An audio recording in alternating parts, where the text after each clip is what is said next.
Você acompanha agora o Jornal da Rede Alesp.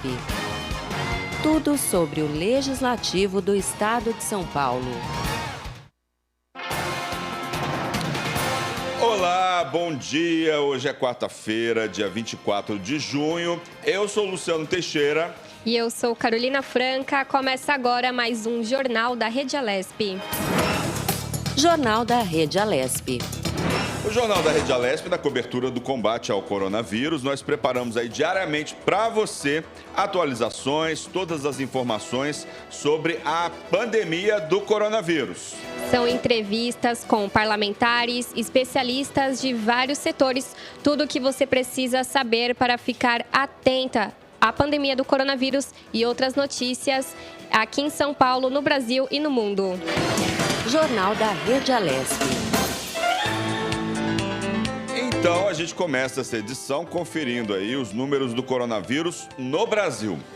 São 52.788 mortes confirmadas até as 8 horas desta quarta-feira. Aponta aí um levantamento feito pelo consórcio de veículos de imprensa a partir de dados das secretarias estaduais de saúde. Carol.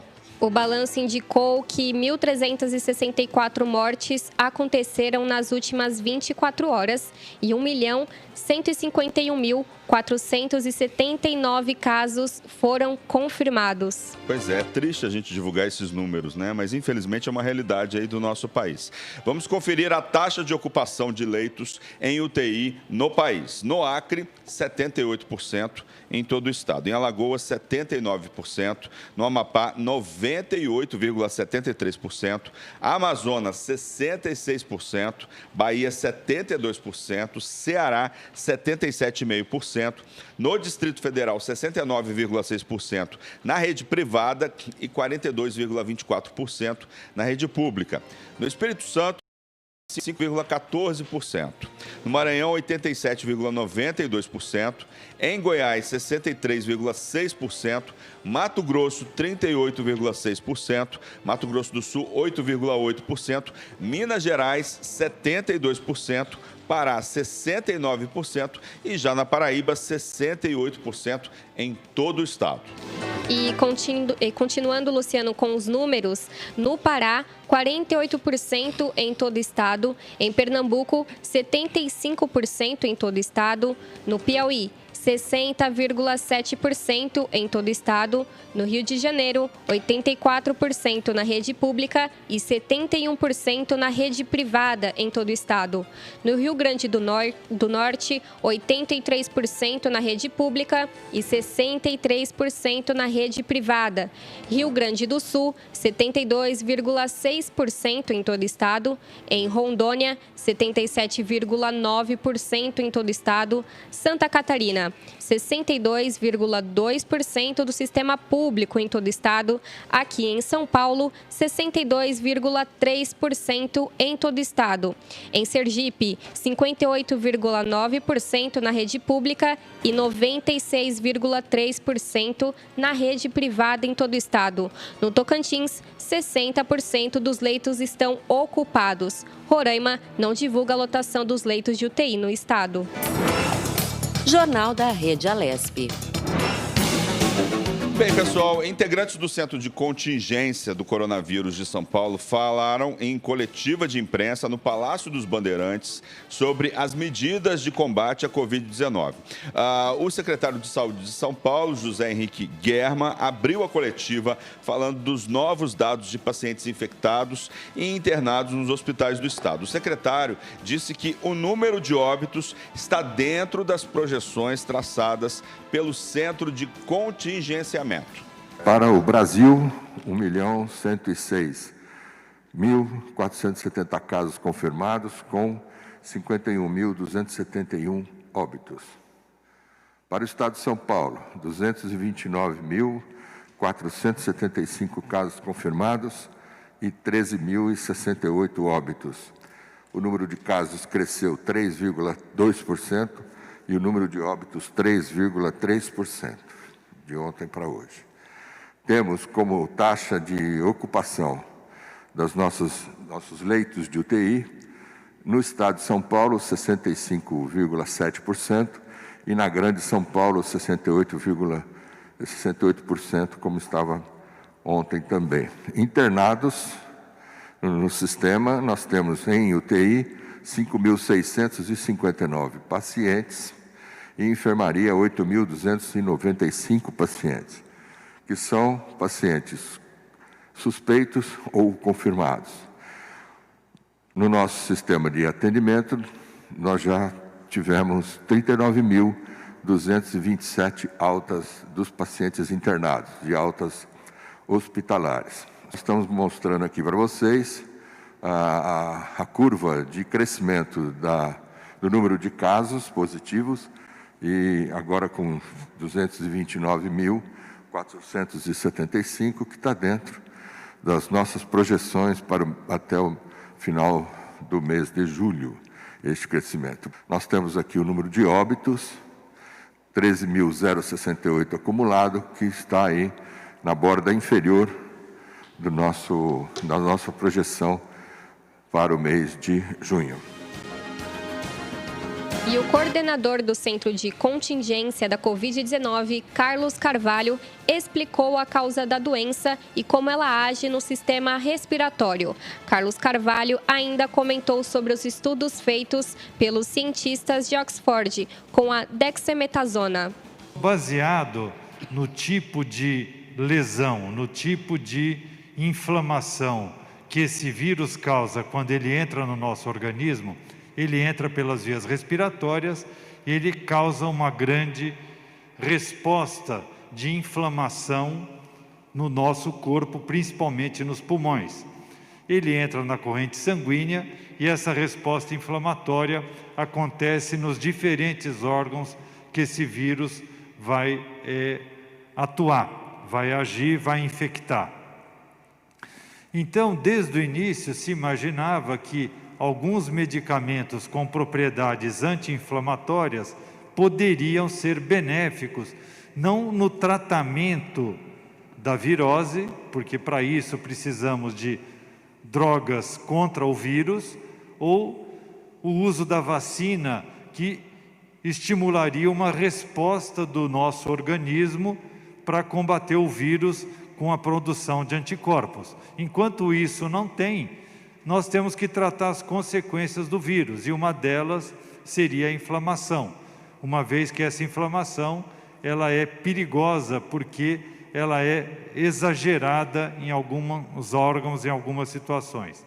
Mas esse estudo da Universidade de Oxford, esse estudo do Reino Unido, que acompanhou por um mês, por 28 dias, mais de 6.400 pacientes, uma parte deles, pouco mais de 2.100 pacientes, utilizaram um tipo de corticosteroide chamado dexametasona. E mais de 6.400 pacientes receberam o tratamento padrão, igual ao do outro grupo, mas sem utilizar a dexametasona. E o resultado final foi que, naqueles casos mais graves, nos pacientes mais críticos, que precisavam de ventilação mecânica, quando comparado com o grupo que não utilizou a dexametasona, a mortalidade reduziu em 1/3. Naqueles pacientes que precisavam de algum suporte ventilatório, tipo oxigênio, a mortalidade reduziu em 1/5. Mas naqueles pacientes mais leves, que não precisavam desse suporte ventilatório, nem de oxigênio, nem de ventilação mecânica, não teve nenhuma vantagem usar o corticosteroide. Não teve vantagem. E lembrando que o corticosteroide, no caso a dexametasona, está associado a uma série de efeitos colaterais. Aqui, então, a grande mensagem é: o corticosteroide pode ser benéfico nos pacientes de gravidade maior. Agora se está se estudando para perceber quais, dentro dos mais graves, se beneficiariam mais, se ele serviria para todos, que em princípio está sendo aplicado a todos, ou se eles seriam melhores num subgrupo de pacientes.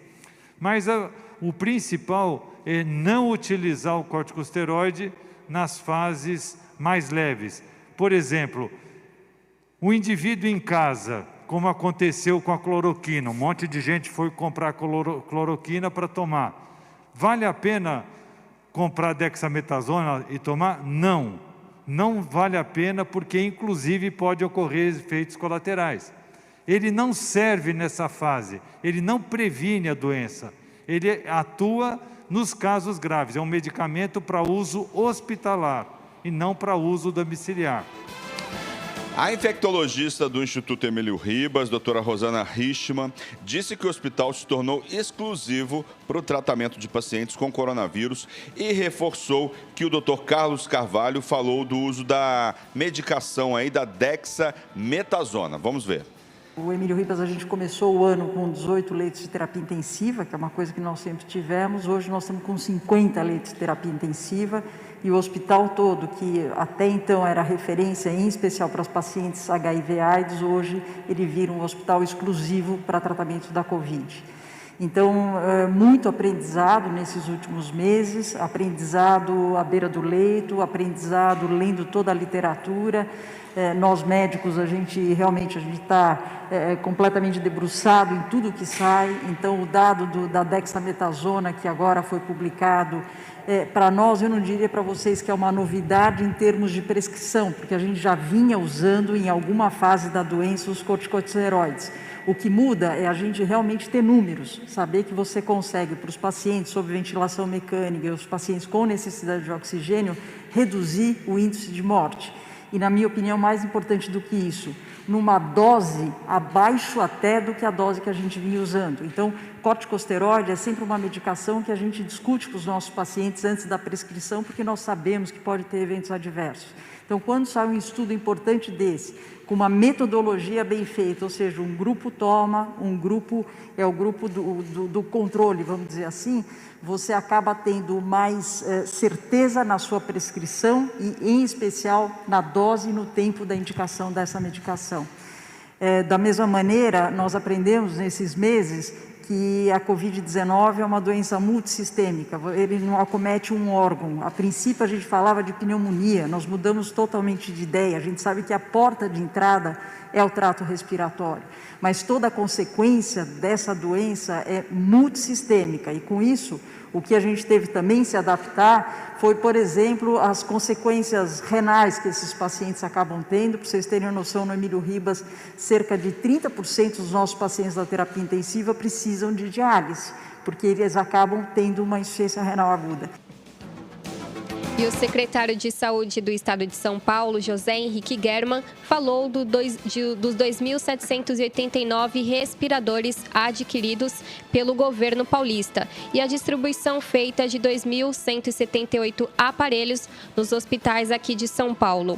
O governo de São Paulo vai distribuir ainda esta semana mais 62 respiradores para os hospitais localizados em 12 cidades do interior e também da Grande São Paulo, para garantir atendimento a pacientes contaminados pelo coronavírus em estado grave.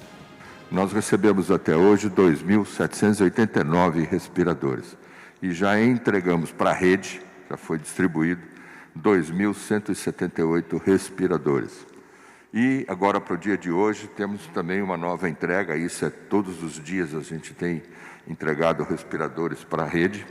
Hoje seria para a Santa Casa de Taquarituba, na região da Baixada,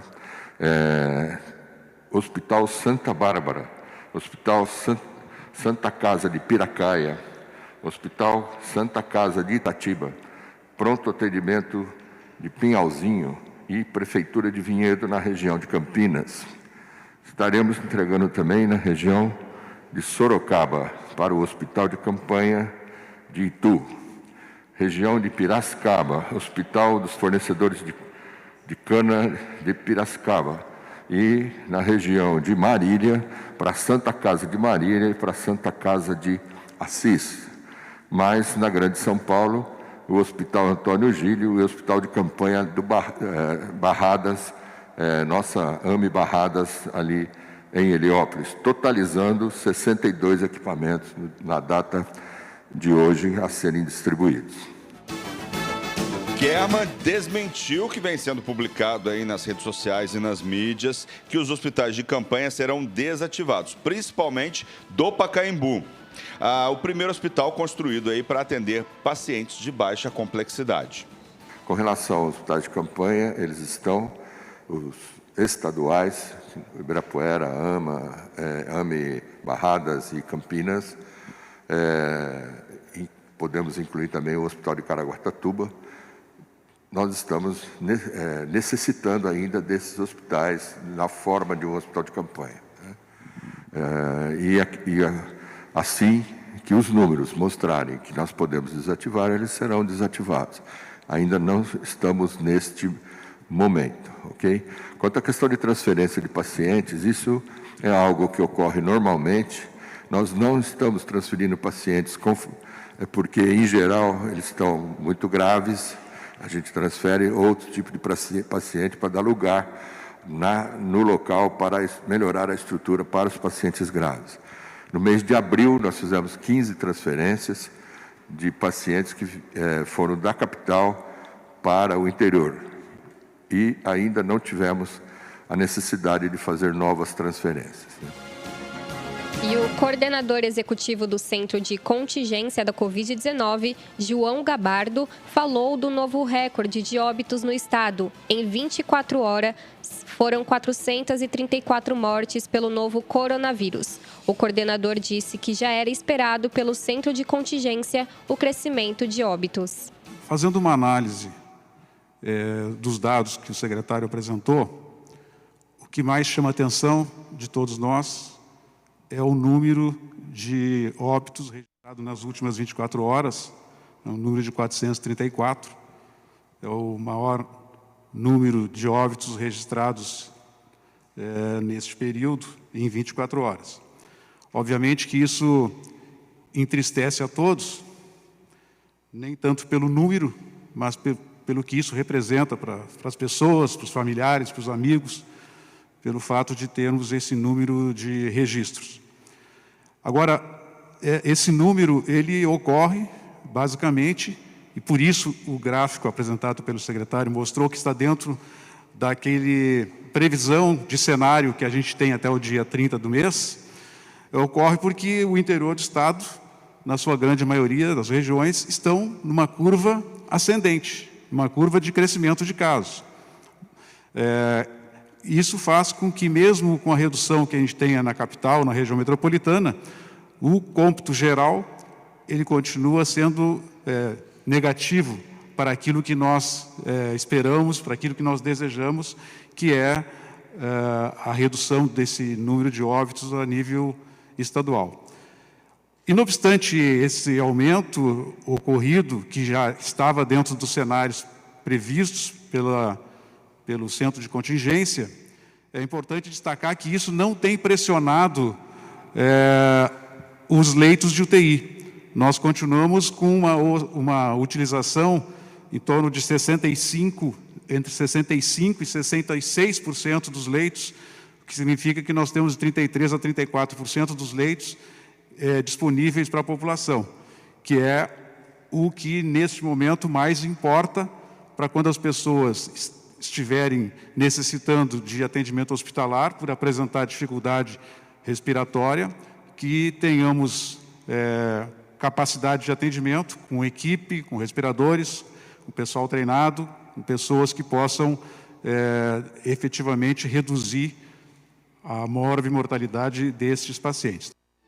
José Henrique Guerma falou aí dos profissionais de saúde que estão afastados de suas funções por terem contraído a Covid-19, dos óbitos que ocorreram com alguns profissionais, como médicos e enfermeiros. A rede estadual significa hospitais, AMEs e demais ambulatórios.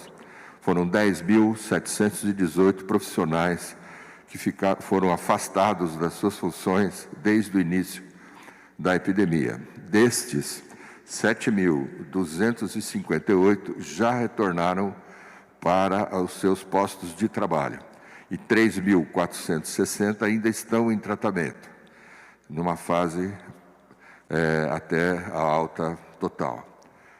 E, infelizmente, 40 óbitos tivemos entre esses profissionais que ficaram afetados pelo coronavírus. A secretária de Desenvolvimento Econômico Ciência e Tecnologia de São Paulo, Patrícia Ellen, trouxe os números do isolamento social e falou da flexibilização do programa Plano São Paulo. Domingo, dia 21, nós tivemos as taxas de isolamento na capital de 53%, no estado de 50%. Segunda-feira, nós tivemos na capital 47% e no estado 46%. Reforçando e lembrando que nós estamos no período de quarentena e que é muito importante para a população, para ficar em casa, para podermos juntos fazermos a contenção dessa pandemia. Para a região metropolitana, em geral, nós ainda temos aqui tanto o nível de ocupação de leitos quanto com relação às internações, uma estabilidade, uma situação bastante diferente do que nós estamos vendo no interior. Então, para a região metropolitana, o número de internações e de casos, mesmo incluindo os testes sorológicos, que aumentaram bastante nas últimas semanas, nós temos uma situação bem diferente do restante do interior. Então, a expectativa para a região metropolitana ainda é de estabilidade aqui no que diz respeito ao Plano São Paulo. Se vai melhorar de fase, nós vamos saber na sexta-feira, porque é muito importante acompanhar os indicadores dia a dia, e é por isso que a gente usa também a média dos últimos 7 dias. Jornal da Rede Alesp. Um grupo de investidores internacionais enviou uma carta às embaixadas do Brasil nos Estados Unidos, Reino Unido, Holanda, França, Noruega e Suécia, solicitando reuniões com os embaixadores brasileiros para discutir as políticas ambientais do país. O grupo, que representa 29 investidores da Europa, Estados Unidos e Ásia e controla mais de 3 trilhões e 600 milhões de dólares em ativos sob gestão, é liderado pela norueguesa Storebrand. Os representantes do grupo deixaram clara a insatisfação em relação ao desmatamento e à proteção dos direitos humanos e alertam que isso pode promover uma fuga de investidores internacionais aqui do Brasil. No documento, os integrantes disseram que estão profundamente preocupados com a medida provisória 910, recentemente alterada para o PL 2633 de 2020, que foi submetida à votação aqui no Congresso brasileiro e que legalizaria a ocupação de terras públicas, principalmente concentradas na Amazônia. Jornal da Rede Alesp. Pois é, né, Carol? Esse é um assunto que está dominando aí a semana. E aí os organismos internacionais começam a pressionar aí, né, as autoridades brasileiras para evitar esse desmatamento. Isso tem sido assunto de vários jornais em todo o mundo. O Brasil nunca foi tão citado, principalmente nessa questão do desmatamento. Isso mesmo, Luciano. E o Jornal da Rede Alesp conversa agora com a economista Natácia Romano, responsável por uma plataforma aqui no Brasil. Ela nos fala sobre o projeto que viabilizou a acomodação temporária a profissionais da área de saúde no combate à Covid-19. Bom dia, Natácia. Seja bem-vinda ao Jornal da Rede Alesp. Está escutando a gente? Acho que ela está com delay. Vamos segurar. Então, voltando a esse assunto, né? Quer dizer, está rolando uma pressão aí, está rolando uma pressão internacional em relação às atitudes do Brasil e a gente já vai ter fuga de investimentos, já tivemos aí redução de investimentos para a preservação da Amazônia e a gente tem que ver o que vai acontecer, né? Eu acho que vai pesar no bolso a partir do momento que as empresas começarem a parar de importar investir, produtos, né? E de investir aqui no Brasil, né? Exatamente, Luciano. E como a gente já vem trazendo também essa questão do meio ambiente da agricultura aqui no nosso jornal, a gente trouxe o presidente da Embrapa, falamos sobre a questão do desmatamento, quão delicada essa questão aqui no Brasil, principalmente na Amazônia. A gente fala que a Amazônia é o pulmão do mundo e porque realmente é uma das florestas mais importantes aqui para o nosso país e também para o nosso planeta, né? Pois é, o índice de desmatamento tem sido recorde aí nos últimos 18 meses, né? Tem aumentado, todo mês está aumentando, tem sido assim. E aí a gente, eu estava conversando outro dia, estava fazendo um Alesp Conecta com um representante da Embrapa, lá, Amazônia Oriental, que é lá no Pará, e ele estava falando um pouco sobre essa questão do desmatamento, do aumento do desmatamento, do que eles têm sentido lá em relação a essa questão. E parece que a principal denúncia dele foi em relação à falta de fiscalização do governo. Então, assim, parece que tem poucos técnicos, parece que os técnicos não estão fiscalizando, né, desmatamentos ilegais, a questão das máquinas também, que não, geralmente eles queimam as máquinas, porque eles não têm condição de retirar a máquina da floresta, né? Então, assim, a melhor solução no momento é queimar a máquina para que ela não continue. Porque quando o fiscal vai embora da área de desmatamento, a máquina permanece lá. E aí as pessoas que desmatam voltam a utilizar essa máquina. Então, uma prática aí dos fiscais que começou a ser feita foi fazer isso e tal. Agora, existem liminares que não pode queimar essa máquina e tal. Então, assim, as ações, a questão da falta de fiscalização é que tem aí causado aí um aumento do desmatamento, de uma maneira geral. A gente está aí de volta com a entrevistada. Você escuta a gente agora, Natácia? Agora escuta. Ah, tá bom.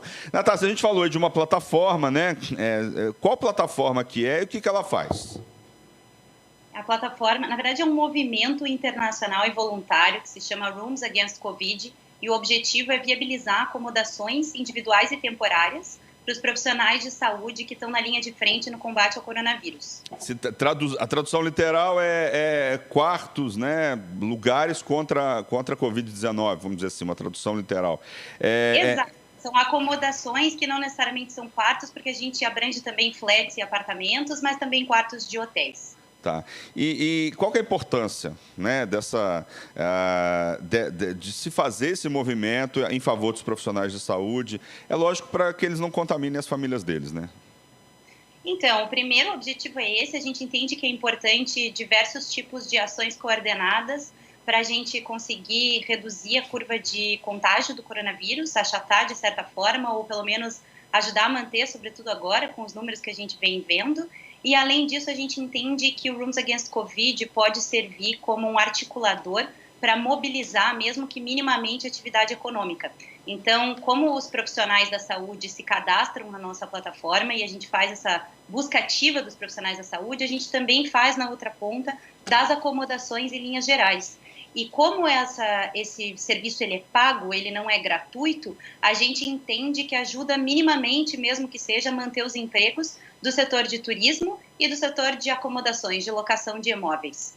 Perfeito. E, Nastácia, essa ajuda, essa parceria que é feita com os hotéis e o governo, como é que funciona? Na verdade, o governo que faz essa mediação, os profissionais que entram em contato lá na plataforma, como que funciona para os profissionais conseguirem esse quarto, essa acomodação? Então, na verdade, a gente é um movimento, voltando um pouquinho na história para vocês entenderem, ele começou em Portugal, e em Portugal ele teve uma ajuda expressiva, e na verdade em Portugal ele começou a partir de um desafio do governo lançado para a comunidade de tecnologia, para as startups, criarem soluções para ajudarem a mitigar os efeitos do coronavírus. E um desses projetos foi o Rooms Against Covid. Então, em Portugal, ele começou de uma forma um pouquinho diferente do que no Brasil, porque ele começou a partir de um desafio do governo e logo no início a Secretaria de Turismo já apoiou com financiamento para poder não só manter as acomodações com uma certa atividade, então com recurso público, e também viabilizar esse apoio aos profissionais da saúde. Vindo para o Brasil, a gente entendeu que a gente precisaria ter mecanismos não só para o setor público poder se envolver, mas também para o setor privado.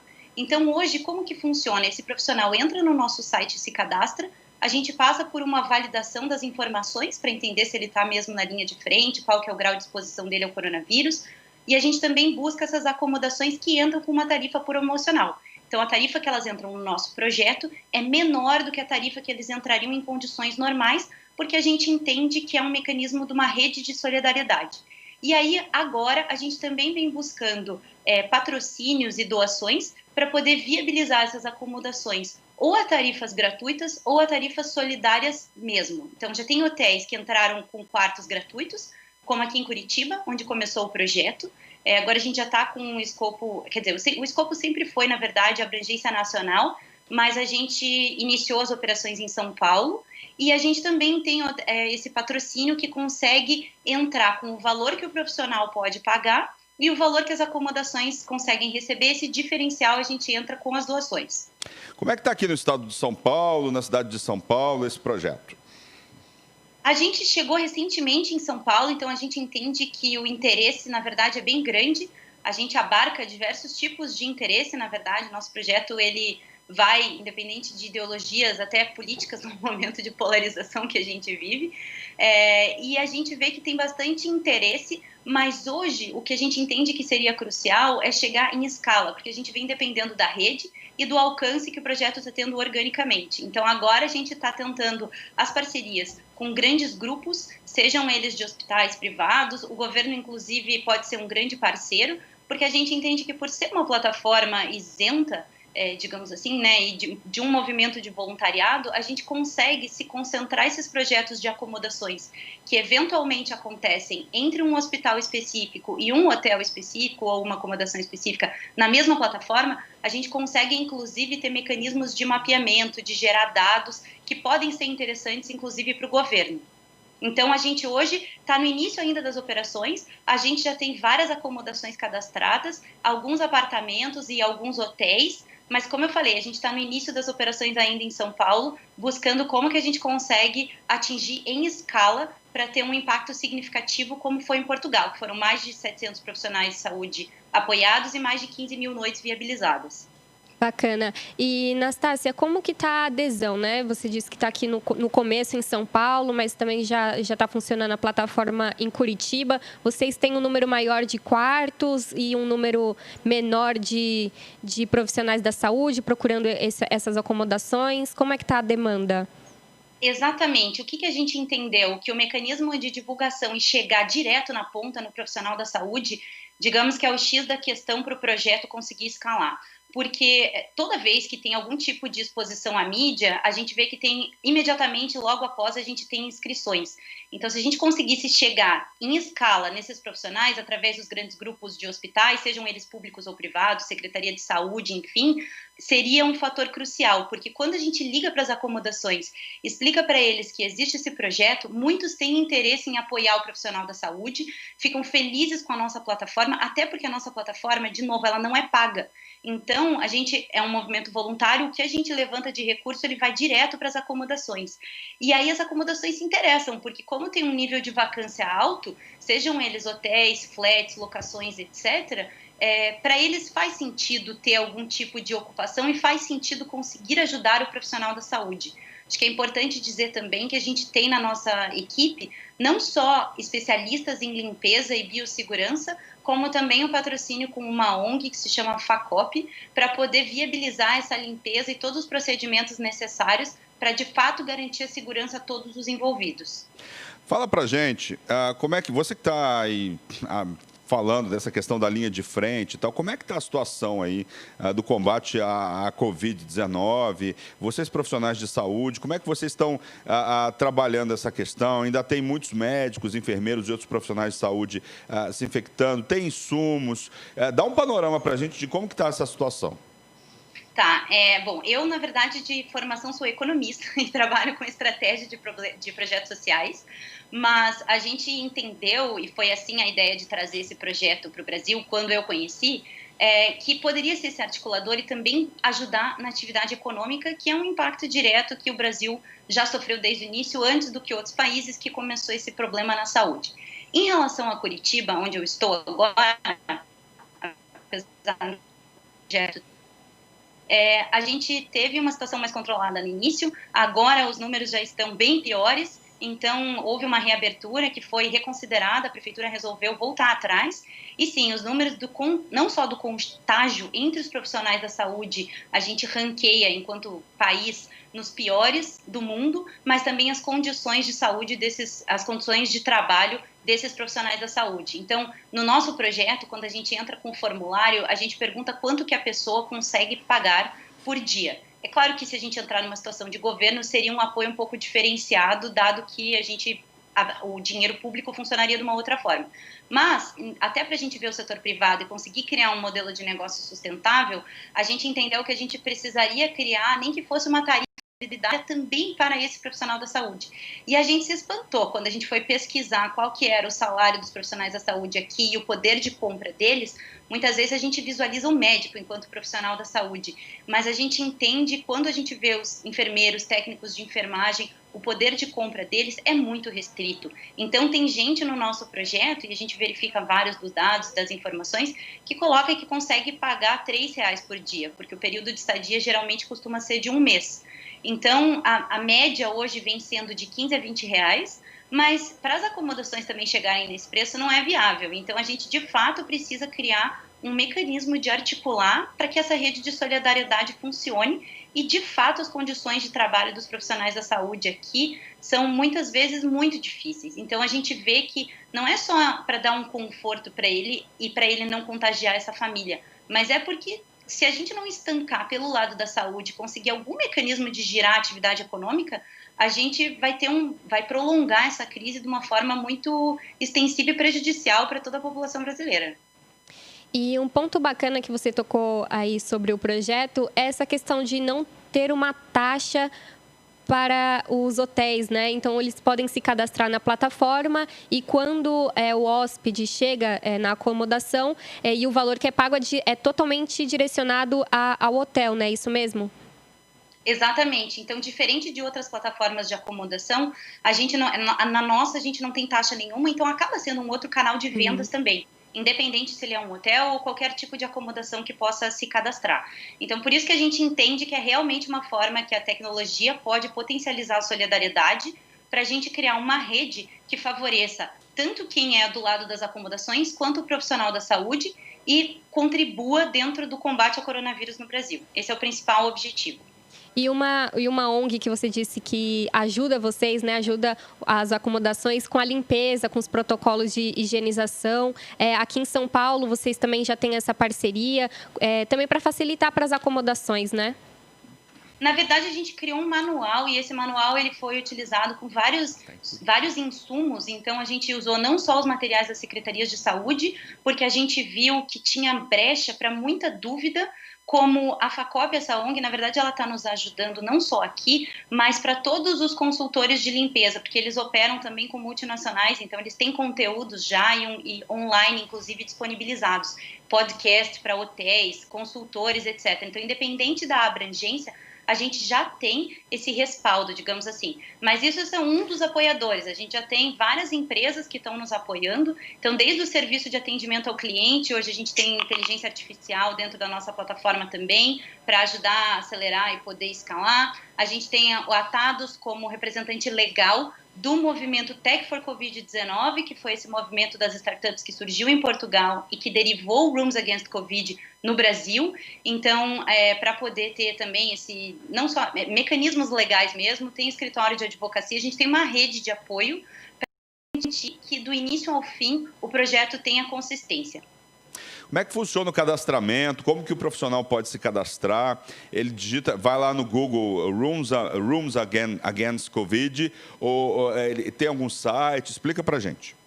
Sim, na verdade esse nome realmente ele dificulta a nossa operação aqui no Brasil, mas é que o projeto também foi para o Reino Unido, então a gente acabou mantendo a marca.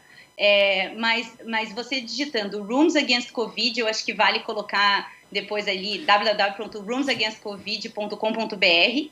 Quando a gente entra no nosso site, pode se cadastrar tanto a acomodação quanto o profissional da saúde. E se é o profissional da saúde, ele clica no Preciso de Apoio e ele pode se cadastrar por lá e também ele pode interagir com esse bot dentro que é fornecido por uma das nossas apoiadoras, a Infobip, e ele interage ali para conseguir colher os dados. A partir desse cadastro que ele faz, essas informações vão ser validadas. Das acomodações também, na outra ponta. O que a gente também tem é uma ferramenta de reservas do site, e muitas vezes as pessoas até entraram na ferramenta de reserva, a gente está melhorando a comunicação. Em época de pandemia, a gente vê que o planejamento e execução ele é mais ou menos concomitante, Mas quando a pessoa entra, ela consegue clicar e ela consegue ver quais as acomodações que estão disponibilizadas na nossa plataforma. Mas a tarifa que está ali não necessariamente é a tarifa que vai ser paga. Por isso que a gente está também captando recursos, porque esse recurso vai subsidiar e tornar essa tarifa solidária. Então, tem diversas formas de se cadastrar. Ou ele entra no site e clica no preciso de apoio e reservar. Ele pode ir conversando com o robô para ir colhendo essas informações, que depois canaliza para um atendimento de pessoa mesmo, da equipe dentro do projeto. E se for uma acomodação também. Muitas vezes a gente já teve acomodações que já entraram direto e já se cadastraram, independente dessa nossa busca ativa, que é no como ajudar. E como o projeto é voluntário, a gente também aceita voluntários e diversos tipos de apoios para que a nossa mensagem chegue, e o nosso objetivo é impactar o maior número de pessoas possível. Então, qualquer pessoa que queira nos ajudar também a comunicar o projeto e chegar nesse profissional da saúde, dizer que esse projeto existe, que é um movimento internacional e voluntário, e que a gente tem o objetivo de escalar o máximo que der e chegar nas capitais mais afetadas pelo coronavírus, é a nossa intenção. Então, a gente acha uma forma dessa rede de solidariedade se fortalecer. Natácia. A gente tem site, Facebook, LinkedIn, Instagram, e estamos também abertos a qualquer outro tipo. E devemos entrar no Twitter em breve. Natácia, eu fiz uma pesquisa. Enquanto você estava falando, eu fiz uma pesquisa aqui. Entrei no site roomsagainstcovid.com/alojamento, né? Então, não, .com.br. .com, por isso, então, porque é o de Portugal. O .com é de Portugal. Aí tem assim uma área de reservar, né? Deixa eu ver aqui, ó. E aí você falou que tem nas redes sociais, então tem no Instagram, no Facebook. E aí, mais ou menos, você falou que o preço é um preço bem mais baixo do que o normal, não é isso? Isso, porque o que a gente entendeu? Então, os preços que estão ali no site são os preços que a gente conseguiu das tarifas promocionais das acomodações. Mas como a gente iniciou, a gente entendeu que a capacidade de pagamento do profissional da saúde era, em grande parte das vezes, menor do que o preço que a gente conseguiu com a tarifa promocional das acomodações, para a gente ter em escala, né, porque houve algumas doações também de acomodações, a gente foi buscar patrocínio. A gente já teve um primeiro patrocinador, uma empresa que tem escopo também nacional, que é a Consegue, e a gente vai buscar mais patrocínios. Então, quanto mais recursos a gente conseguir, mais a gente baixa essa tarifa de acordo com a necessidade e com o grau de exposição desse profissional ao coronavírus, porque a gente faz algumas perguntas para esse profissional da saúde no cadastro dele na nossa plataforma. Então, se fosse, por exemplo, isso pelo dinheiro privado, se for pelo setor público, que foi o que aconteceu em Portugal, já houve um patrocínio de 250 mil euros pela Secretaria de Turismo, e aí isso a gente já baixaria os preços direto na plataforma, porque a gente poderia dizer que a gente subsidia X% ou Y% dessa tarifa final. Mas como hoje a gente está iniciando essa captação, a gente faz esse processo mais manual. Eu estou olhando aqui agora o site certo, agora eu coloquei o BR, né? roomsagainstcovid.com.br, e aí vi, os preços são bem bons, ó. São Paulo, capital, a partir de R$30 uma noite. Aqui no estado de São Paulo, que a Rede Alesp pega aqui em todo o estado de São Paulo, você tem São Paulo, capital, R$30 por uma noite, né? E você tem São Vicente, que aí o preço é um pouco mais caro, R$70 por uma noite. Eu vi lá no site, aqui estou olhando aqui o site, ó, vi que vocês têm no Paraná, São Paulo e Distrito Federal. E aí Na verdade, é até um pouco mais, porque como que funciona esse processo? Como a gente também valida as acomodações, não é qualquer acomodação que entra de garantir esse padrão de segurança. Então, ele não é instantâneo. A acomodação se cadastra, a gente valida e sobe para o site, esse processo.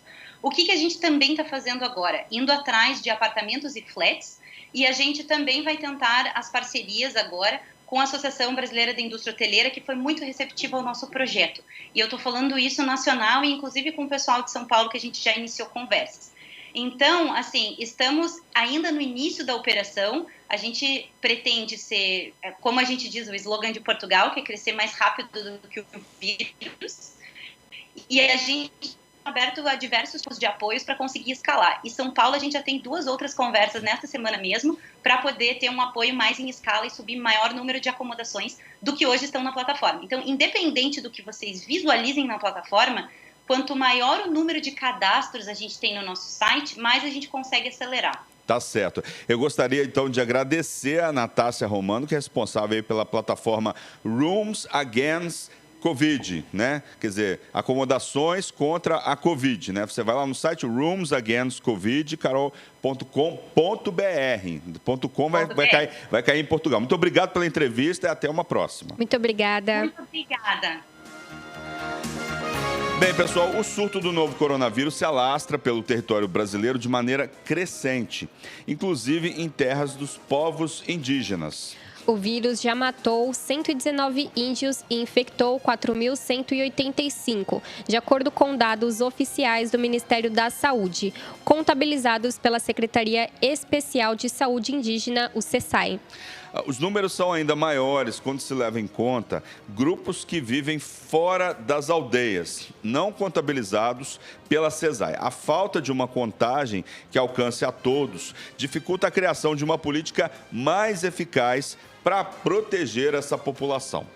Segundo a Articulação de Povos Indígenas do Brasil, até o início da semana, 332 indígenas foram vítimas da doença, enquanto 7.208 estavam infectadas. E para a coordenadoria da PIB, os números podem ser maiores. Segundo a entidade, a subnotificação é bem maior porque há relatos de indígenas morrendo com sintomas da Covid-19 sem serem testados. Ao analisar os dados divulgados pela ABIP, é possível notar que a taxa de letalidade do vírus entre os povos indígenas é igual à da população em geral, 4,6%. No entanto, as taxas já chegaram a ter uma diferença de 3,4%, quando a dos indígenas chegou a ser de 8,4%, enquanto a da população geral é de 5%. A coordenação da ABIP relata que 2 fatores podem influenciar na letalidade do vírus nos povos indígenas. Abre aspas. O primeiro é biológico, pois alguns indígenas têm a imunidade mais baixa porque não tiveram acesso às campanhas de vacinação. Por isso, eles estão mais sujeitos ao vírus. Além disso, a APIB indica o fator político como outra influência. A entidade diz que há ausência do Estado em aplicação de políticas públicas estruturantes que garantam a integridade das comunidades indígenas. Jornal da Rede Alesp. Vamos ler aqui mais uma notícia, Carol. O Ministério da Educação, o MEC, revogou na madrugada desta terça-feira uma portaria que dava fim às regras que incentivavam o debate em relação a cotas para negros, indígenas e pessoas com deficiência em cursos de pós-graduação aqui no Brasil. O texto é de autoria do ex-ministro da Educação, Abraham Weintraub, exonerado no último sábado. Ele estava no cargo desde abril de 2019. Pois é, o Weintraub saiu e deixou essa medida polêmica, né? Sim. Até na hora de sair ele foi polêmico. A ação do MEC foi oficializada no Diário Oficial da União desta terça-feira. A medida é considerada o último ato de Weintraub à frente da educação brasileira, já que foi assinada pouco antes da sua saída da pasta. Não foi bem vista aí pelo Supremo Tribunal Federal. A Corte, por meio do ministro Gilmar Mendes, pediu ontem explicações à Advocacia Geral da União, que deveriam ser prestadas em até 48 horas. Pois é, Weintraub já foi para os Estados Unidos, vai estar lá, né? Vai estar lá no Banco Mundial. A portaria de Weintraub não extinguiu cotas já em vigor e não impede as instituições de adotarem ações afirmativas. Desde 2016, as regras que incentivavam o debate sobre a criação de ações afirmativas de inclusão nos programas de pós-graduação estão em vigor. Jornal da Rede Alesp. Pois é, a gente, falando aí da questão da educação, né, Carol? A gente teve aí, agora a gente tem um ministro interino da educação, está se falando aí de um secretário de educação lá do Paraná, ele teve ontem com o presidente Jair Bolsonaro, e aí conversou com ele, acho que parece que ele disse aí numa rede social que o Bolsonaro queria conhecer ele para saber as propostas dele, se ele se alinharia ideologicamente com o Bolsonaro, né? E aí a partir disso está sendo cotado Estado, ainda não foi confirmado, frente ao Ministério da Educação. E a gestão do Weintraub está sendo bastante criticada, né? Ele está sendo considerado aí o pior ministro da educação da história do Brasil, né? Com as atitudes dele, né? E ainda saiu deixando essa portaria aí polêmica, né? Extinguindo o sistema de cotas aí, pelo menos para as novas cotas, ou pelo menos abrindo a discussão para a extinção do sistema de cotas, né? Vamos continuar aqui, ó. A crise econômica causada pelo novo coronavírus provocou uma nova onda de endividamento aqui no Brasil. Segundo pesquisa da Confederação Nacional do Comércio, muitas famílias perderam renda em meio à pandemia e precisaram se endividar para conseguir pagar as contas ou manter o consumo de bens essenciais, como alimentos e remédios. Com isso, o nível de endividamento da população bateu novo recorde nesse mês e começa a pressionar a taxa de inadimplentes aqui no Brasil. De acordo com o levantamento, 67,1% das famílias brasileiras estão endividadas. Isso significa que 10,8 milhões de pessoas têm alguma dívida em aberto, seja com o banco, com o cartão de crédito ou com o crediário de alguma loja. São 316 mil endividados a mais do que em fevereiro e 1,5 milhão mais que no auge da crise de 2014, quando 9 milhões e 300 mil brasileiros ficaram endividados. Por isso, já há uma preocupação com a quantidade dos que não vão conseguir pagar as contas em dia. De acordo com o estudo, o endividamento já vinha crescendo antes da pandemia. Só que as pessoas estavam se endividando com o consumo de produtos duráveis, que depende do crédito, né? Agora, o que motiva o aumento do endividamento é a necessidade de fazer frente a essas despesas correntes. Pois é, Carol, a pesquisa diz ainda que as dívidas estão mais associadas ao curto prazo e às famílias com menos de 10 salários mínimos, que normalmente não têm uma reserva de emergência, aí, como as famílias de classe média, as famílias ricas. Carolzinho, o Jornal da Rede Alesp conversa agora com o deputado Tenente Nascimento, do PSL. Ele nos fala aí sobre a eleição como vice-presidente da Comissão de Constituição, Justiça e Redação aqui da Assembleia Legislativa de São Paulo. Bom dia, deputado. Seja bem-vindo ao Jornal da Rede Alesp. Bom dia, Carol. Bom dia, Luciano. Bom dia a todos os ouvintes e todos aqueles que acompanham a TV Alesp. Estamos aqui sempre prontos para darmos as informações atuais do que está acontecendo com a nossa Assembleia Legislativa atuante e firme nesse período de pandemia, onde estamos online, mas pronto para em condições de atender e dar as informações precisas. Tenente Nascimento, a Comissão de Constituição, Justiça e Redação é uma das mais importantes da Casa, né? Como é que o senhor avalia a eleição aí para a vice-presidência dessa comissão? Nós tivemos aí o ano passado, quando estabeleceu as comissões e tínhamos aí um acordo de que faríamos um ano a deputada Marina Elô, e no ano seguinte estaríamos nós entrando para a vice-presidência a fim de darmos assim continuidade, e o acordo firmado assim foi cumprido. E nós fomos eleitos como vice-presidente por unanimidade, né? Os deputados ali presentes, podemos citar aí o deputado Campos Machado, o decano dessa Assembleia Legislativa, o deputado Carlão Signatário, líder do governo, até também o deputado Emílio, um amigo que nós temos há muito tempo aí na casa, né? Já foi inclusive secretário nessa casa. Então, um acordo de todos os partidos para que pudéssemos, enfim, apresentar o trabalho. Sendo que nesse ano que passou, nós fizemos um trabalho relevante aí, que nós apresentamos mais de 130 pareceres entre votos em separado e relatórios, do quais nós tivemos quase que 95% de aprovação. Então, foi um trabalho, um aprendizado realmente, e então, para que pudéssemos aprovar importantes projetos para que tivesse essa comissão apresentando também a todos que é realmente uma das mais importantes da casa. E, deputado, quais os desafios que o senhor acredita que pode enfrentar assumindo esse cargo agora, no momento em que as reuniões estão sendo feitas em ambiente virtual? O maior desafio é realmente lidar com a tecnologia, né?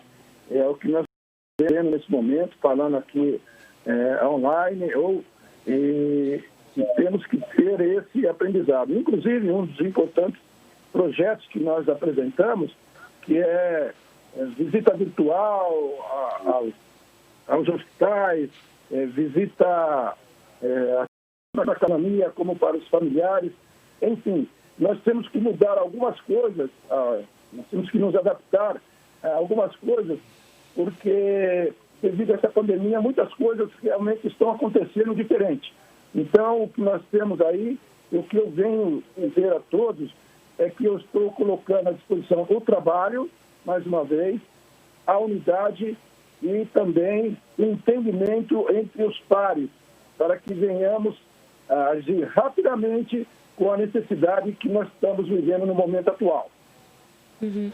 A gente está falando aí nos últimos dias sobre a aprovação aí do projeto de lei 350, né, que estabeleceu aí, deputado, né, uma série de medidas aí de enfrentamento à Covid-19. Quais que o senhor destaca aí e qual foi a participação do senhor na elaboração desse... O pessoal está chamando aqui na casa de projetão, né, projetão da Covid-19. É projetão porque foi um importante projeto. Nós participamos ativamente dentro do Congresso das Comissões, porque eu faço parte também como membro efetivo da Comissão não somente da Comissão de Constituição e Justiça, como também da Fiscalização e Controle e da Finanças e Orçamento. O que ocorre?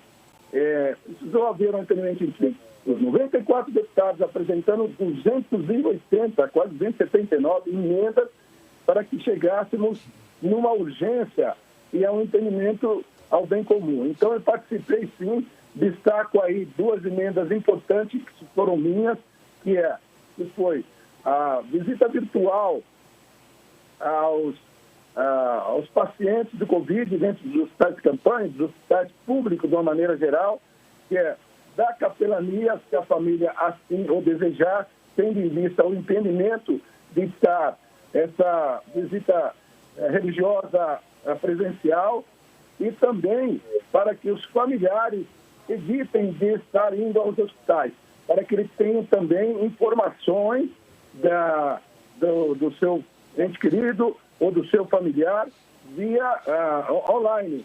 Então, um importante projeto que nós aprovamos, a emenda nossa, que foi aprovada, sim, e que possam ter os boletins médicos, certo? E também os boletins médicos e também a visita religiosa de todos os credos, se assim o desejar. Essa foi uma emenda muito importante e um anseio, porque, tendo em vista essa questão da contaminação e do avanço da pandemia, as igrejas e os credos não podem, né? Eles são vetados de estar em a visita presencial. E também apresentamos uma emenda importante, que 50% dos alunos da rede pública estadual, eles não conseguem, não têm acesso à internet. Você veja que fator, né, significativo. De 3.500.000 alunos, apenas 1.600.000 conseguem ter acesso à internet, ficando assim dificultada o seu aprendizado e acompanhar aquilo que a Secretaria da Educação está fazendo muito bem na rede pública, porque na rede de iniciativa, a rede privada, isso eles estão fazendo, né? Os pais estão acompanhando, os responsáveis, mas nós temos aí essa grande dificuldade e aí o aprendizado e o desempenho no aprendizado está sendo dificultado. Então, nós aprovamos também essas duas emendas que foram aprovadas e esperamos a sanção do governador para que possa ter os alunos e também os familiares o melhor entendimento e o melhor desempenho. Deputado, muito bacana destacar, né, esse projetão que é o compilado de medidas contra a Covid-19 e também a continuidade na retomada dos trabalhos nas comissões, agora de maneira virtual, em que vocês, os senhores deputados, vão agora deliberar diversas matérias, né? Todas as matérias que estão aqui na casa em tramitação, não só as relacionadas à Covid-19. O senhor destacou aqui para a gente que 2 projetos do senhor da sua autoria foram aprovados pelas comissões, um na CCJ e o outro pela Comissão de Educação e Cultura. Eu queria que você falasse um pouquinho desses 2 projetos. São projetos aí no seguinte sentido. Nós temos lá o comando lá da Polícia Militar, o Corpo de Bombeiro lá em Araçatuba, aonde nós denominamos o capitão PM Marco Antônio Catena de Andrade, o posto do Corpo de Bombeiro em Araçatuba. É um anseio já de nossos bombeiros lá de Araçatuba, já há muito tempo, para que venha a ser denominado esse posto lá em Araçatuba. E foi aprovado, né? Pareceu favorável, por unanimidade também. E também tivemos na Comissão de Educação, já finalizado, o dia que é do nosso segmento, né? Dia das Assembleias de Deus no Ministério do Ipiranga, onde nós não tínhamos uma entidade com mais de 70 anos e não tinha o seu nome escrito na história do Estado e do Brasil, porque lá nós temos também a Catedral Nacional da Independência, que é aquele templo maravilhoso e lindo que tem ali, né, ao lado do Museu do Ipiranga, ao lado daquele símbolo tão importante para nós, que é o dia 7 de setembro. Então, nós temos aquele templo onde tem um relógio em cima, eu acho que vocês já viram. Então, aquela catedral agora também entra no rol da história de São Paulo e da história do Brasil. Perfeito. E, deputado, eu queria, então, que o senhor avaliasse, né, a retomada desses trabalhos das comissões, o quanto é importante dar continuidade aqui nos trabalhos da Alesp e retomar a tramitação, a análise desses outros projetos de lei. Olha, muito importante. Ontem nós tivemos a nossa primeira reunião virtual após a pandemia da CCJ, após a eleição da vice-presidência, e nós já deliberamos 15 projetos de diversas, né, de vários deputados, e no primeiro entendimento é importante que a participação do deputado, mesmo estando um quórum significativo, nós tivemos ali 10 deputados, 9 deputados participando ativamente, com mais de 1 hora de duração, discutimos os projetos, o voto está sendo nominal, ou não era aquele... Não, permaneça como estão. Não, cada um tem um momento de apresentar, falar do projeto, discutir o projeto, e isso é muito importante. Nós recebemos a pauta antes e vamos ter tempo de olhar, de verificar, e inclusive os nossos relatórios, não só os nossos relatórios, como também dos diversos deputados da comissão, e que possamos, assim, verificar a constitucionalidade, principalmente, para que possa ir adiante. Eu sou favorável. Projeto de deputado, ele tem que seguir adiante. Ele tem que ir adiante para que as outras comissões discutam também os projetos. Porque, não sei se você sabe, ou eu vou estar dando essa informação, CCJ é o nascedouro dos projetos de deputados. Se ele parar ali, não vai adiante das outras comissões. Então, passando pela CCJ, que esse projeto possa ir adiante, ser discutido nas outras comissões e vai para plenário, e em plenário nós vamos decidir se aprova ou não o projeto, se assim for importante e tiver a legalidade, principalmente a constitucionalidade. Gostaria de agradecer, então, a presença e a fala aí do Tenente Nascimento do PSL. Muito obrigado aí pelas suas informações, Tenente. Pandemia. Deputado. Obrigado a todos, um bom dia e parabéns, TV Alesp. Tem feito a diferença nesse momento de pandemia com as informações sempre precisas e sempre presentes. Estamos à disposição Parabéns a todos vocês. Que Deus guarde a saúde e os familiares de todos vocês. Amém. Obrigado, deputado. Bem, temos entrevista na linha aí, temos mais entrevistas. O Jornal da Rede Alesp conversa agora com a Joelma Dvoronovski, CEO de uma empresa aí de tecnologia. Ela nos fala sobre as câmeras de detecção de temperaturas. Bom dia, Joelma. Seja bem-vinda ao Jornal da Rede Alesp.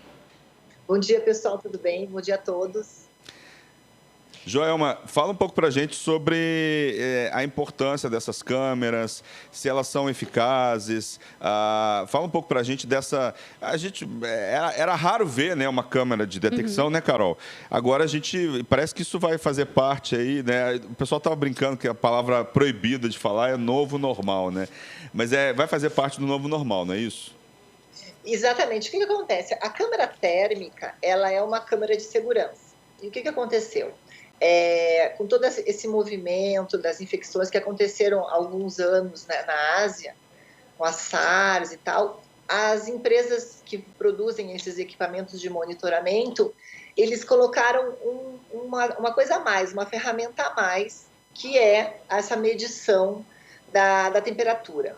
E é muito interessante a gente explicar, porque as pessoas não entendem, nossa, como é que a câmera consegue medir a minha temperatura, né? Então, eu gosto de explicar de uma maneira bem simples. Vocês lembram antigamente, quando aquelas câmeras de vídeo faziam aquele night shot que gravava no escuro? Vocês lembram disso? Você lembra, Carol? Não, eu não me recordo, mas seria aquelas que... Eram câmeras de vídeo que gravavam à noite. Por quê? O que acontece? Qualquer tipo de objeto acima da temperatura zero, ele emite uma radiação. Eu lembrei agora, Ela então, aparecia com aquela... Antigo, né? Aparecia aquela imagem da cor, né? Vermelho, mais amarelo, é isso? Exatamente, daí ficava no escuro, tu passava pro night shot, ele gravava tudo no escuro, tipo um filme de terror que tu consegue ver tudo com exatidão. Então, aquilo ali são radiações que qualquer objeto acima de zero emite. Então, eles pegam essas radiações e existe um algoritmo que faz a aferição, porque tudo que é acima do zero absoluto emite uma radiação, a radiação tem uma temperatura. E é através desse movimento, desse algoritmo, que eles conseguem detectar a temperatura das pessoas. Então, eles colocaram essa ferramenta dentro das câmeras de segurança. E hoje nós temos câmeras de segurança fixas, que o pessoal instala numa parte superior, e também as portáteis, que a gente pode mudar. E essas câmeras, elas são muito, muito fiéis à temperatura da pessoa. Então, a gente, inclusive, fez vários testes antes de começar a vender. Em torno de 1 a 3 metros, ele consegue detectar a temperatura, e depois a gente ia lá com o termômetro e media, e era exatamente a mesma temperatura. Então, isso é muito importante, por quê? Porque a febre é um dos principais sintomas de vírus, né? Quando acomete uma pessoa.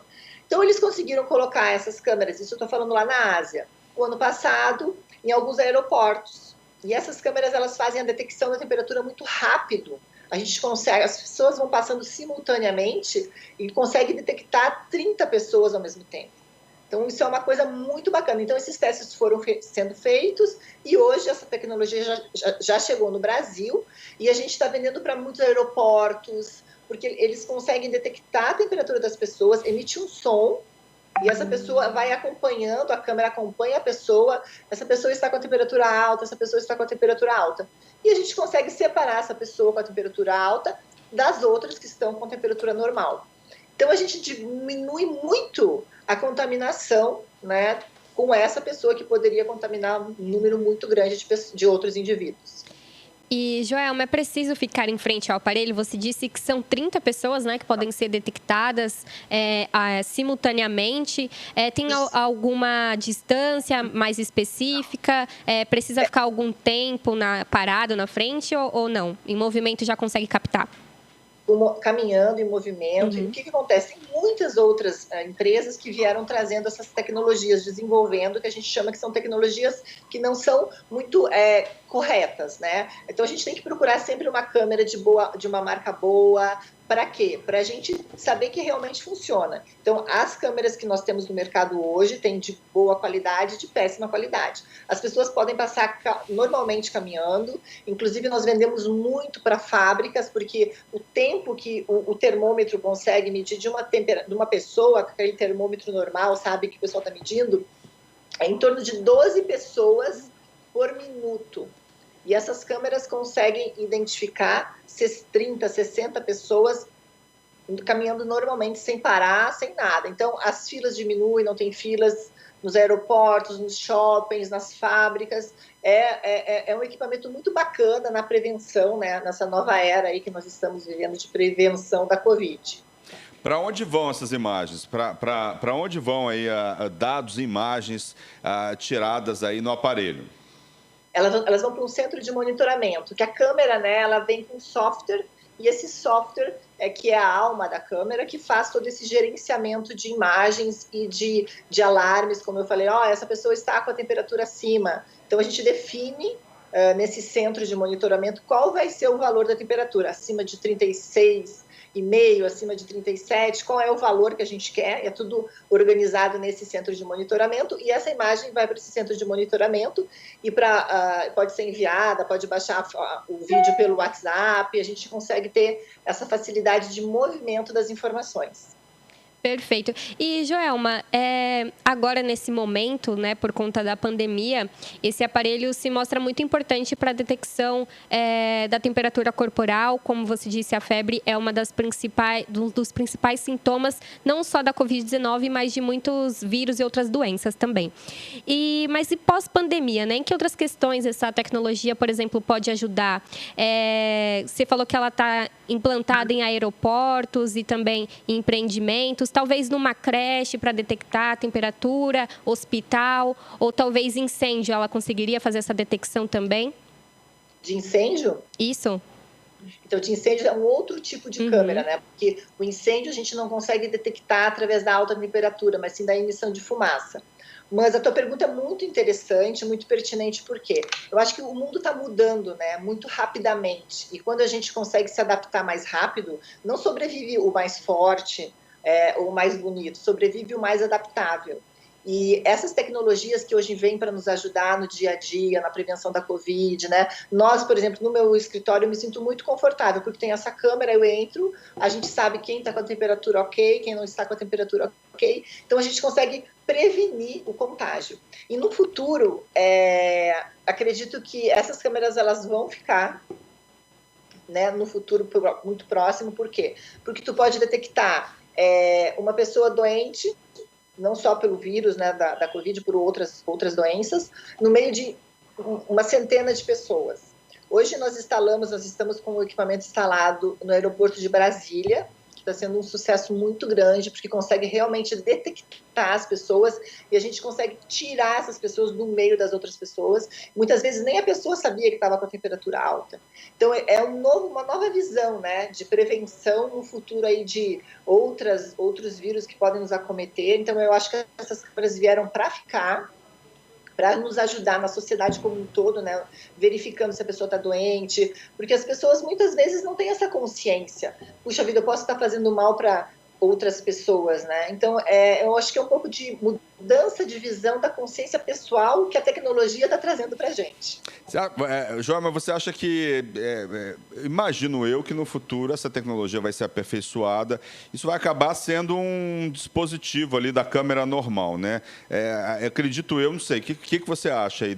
Essa tecnologia vai acabar sendo incorporada a todas as câmeras no futuro próximo, não?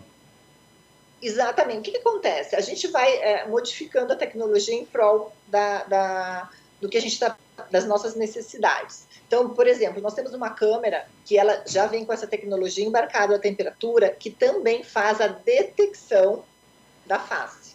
Então, algumas academias de São Paulo, da cidade de São Paulo, nos procuraram para fazer a abertura da catraca da academia através da aferição da temperatura e da detecção da face. Então, a pessoa tem lá uma foto cadastrada, passou, viu a temperatura e já fala: bom dia, senhor Paulo, bom dia, dona Maria. Então, são coisas que já estão sendo incorporadas no dia a dia.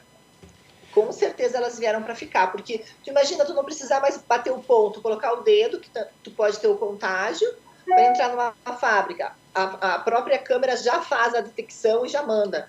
Esse funcionário foi trabalhar, vai diminuir muito os processos trabalhistas que a gente fica na discussão. Então tá aqui, a pessoa entrou e saiu tal horário. Então as câmeras que realmente monitoram tanto os processos de fábricas como o dia a dia das empresas, elas são um ponto a favor na nossa sociedade. Então elas vieram para ficar com certeza. Daqui a pouco, né, daqui a pouco a gente vai poder bater o ponto com o rosto, só olhar assim, ou com a retina, né, Carol? Imagina a gente ter essa cena. Eu queria entender a detecção de temperatura acima de 37 graus, a partir de quando a câmera já mostra que a pessoa está com um índice aí de febre, ou está com a temperatura corporal um pouco acima do normal. Não, o que acontece? A pessoa entra e quando ela entra em conta, quando a câmera consegue detectá-la, já dá a temperatura do corpo, a temperatura do corpo da pessoa. Então a pessoa passa, já dá a temperatura 36,3, 36,7 de todas as pessoas. Simultaneamente ela já dá a temperatura, o valor da temperatura, da medição. E quando a gente programa, olha, eu quero que pessoas com temperatura acima de 37,3 sejam detectadas e gerem um alarme. Então, eu coloco lá na minha câmera, no meu software, né, que gerencia essa câmera, que essa pessoa tem que disparar o alarme. Então, é mais ou menos isso que acontece. Tá certo. Eu gostaria de agradecer a Joelma Dvoranovsky, né? Muito obrigado pela sua presença, muito obrigado pelos esclarecimentos aqui na Rede Alesp. Obrigada. Muito obrigada eu pela oportunidade de explicar um pouquinho sobre essas câmeras que estão fazendo sucesso hoje no nosso dia a dia. Tá certo, muito obrigado. Tchau, tchau. Tchau, tchau. A Comissão de Constituição e Justiça elege novo vice-presidente. O deputado Tenente Nascimento, do PSL, passará a ocupar a oposição no lugar da deputada Marina Elou, da Rede, após acordo entre os parlamentares. Ele agradeceu a eleição. Vamos ouvir. Estou aqui para oferecer o meu trabalho, a nossa dedicação e sempre aprendendo. Quero agradecer ao presidente, ao líder Carlão Pinhatari e a todas as deputadas, porque eu achava que, olha, isso aqui eu sei. Não sabemos absolutamente nada. E essa eleição nos traz também um desejo do nosso coração de poder melhor servir. Pois é, o deputado Tenente Nascimento esteve aí, falou com a gente agora em entrevista sobre essa eleição, né? Na reunião com a presidência do deputado Mauro Bragato, do PSDB, o grupo de trabalho aprovou os 15 itens da pauta. Entre eles está o projeto de lei de autoria de vários deputados que autoriza o Poder Executivo a criar o programa SOS Racismo, que auxilia em denúncias contra o preconceito, discriminação, intolerância racial e cultural aqui no estado de São Paulo. A deputada Marina Elou comentou aí a aprovação. Rogando já que o governador não só o sancione, como crie o programa do SOS Racismo no âmbito do Estado, porque é urgente que a gente construa cada vez mais uma sociedade antirracista. Outra proposta aprovada, que tem como autor o deputado Tiago Auríquio, do PL, obriga restaurantes, lanchonetes e bares que adotam a cobrança da taxa de serviço a colocar o valor de forma clara na conta final de consumo do cliente. Em caso de descumprimento da medida, o estabelecimento será punido com base no Código de Defesa do Consumidor. Os projetos só entrarão em vigor caso sejam aprovados em plenário e sancionados pelo governador. Bom, Luciano. Jornal da Rede Alesp. O Jornal da Rede Alesp conversa agora com a Alberto Rolo, advogado especialista em direito eleitoral. Ele nos fala aí sobre a mudança ou não da data nas próximas eleições. Bom dia, doutor Alberto. Seja bem-vindo ao Jornal da Rede Alesp. Bom dia, é um prazer falar com vocês e eu estou à disposição. Doutor, a gente viu aí, eu estava vendo hoje de manhã, antes de vir para cá, o noticiário, né? Parece que as eleições, existe um projeto aí, né? Que eleições dia 15 de novembro e o segundo turno, se eu não me engano, no dia 29. Está certo isso? É isso mesmo. Então vamos lá, vamos começar, já que a gente está falando para uma Casa Legislativa, é fácil explicar para quem está assistindo que essa alteração tem que ser feita por uma emenda constitucional. Por isso, tem que ter votação nas duas casas. Ontem foi a votação no Senado, são 2 votações em cada casa. O quórum é um quórum especial, é de 3/5. Então, ontem, esse quórum foi atingido nas 2 votações. Portanto, essa PEC, uma projeto de emenda constitucional, foi aprovada no Senado. Mas agora vai para a Câmara e aí tem que ser aprovada 2 vezes na Câmara, com esse quórum de 3/5, portanto, dá 308 votos. Parece, essas são as notícias, que lá na Câmara está existindo alguma resistência. Mas você tem razão, o que foi aprovado ontem, mas ainda não está valendo, é fazer o primeiro turno dia 15 de novembro e o segundo turno, onde houver, no dia 29 de novembro. Portanto, os 2 turnos ainda dentro do mês de novembro. Uma preocupação dos políticos e, enfim, dos políticos, dos juízes, de uma maneira geral, é não estender, não prorrogar os atuais mandatos de prefeitos e vereadores, né?